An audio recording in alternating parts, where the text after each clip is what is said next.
As of January, 63 suspected rapists have pending cases as a result of the Memphis Police Department's effort to test shelved rape kits. One of them is Eric Curry.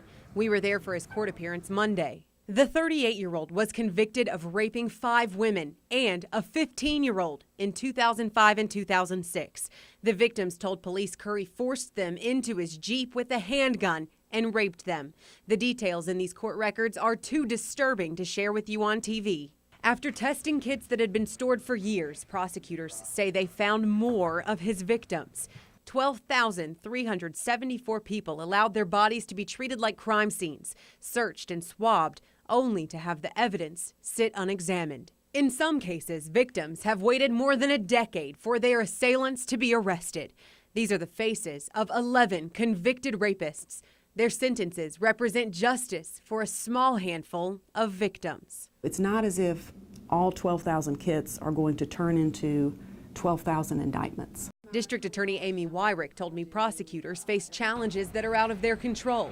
About 21% of the kits are too old for prosecutors to pursue due to statutes of limitation.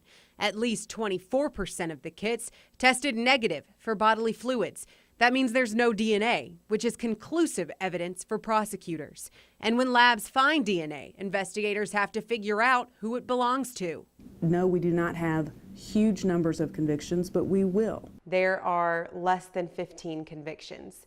Does that number sound low to you? I don't feel disappointed. Deborah Clubb represents victims of sexual assault at the Memphis Area Women's Council. She's also a member of the Sexual Assault Kit Task Force. She tells me there's competition to get kits tested. Communities across the U.S. are fighting for qualified labs to examine backlogs of evidence. It seems to me that given the lab problems, that our investigators and prosecutors are doing what they can at the rate that the information is coming back to them. For Clubb, the untested kits are a travesty on women's safety, but she tells me no one person can be blamed for the injustice. My strategy is to try to be at the table to get things improved, to rectify wrongs that way. She says Memphis's commitment to examine every kit and finally prosecute rapists is a step in the right direction.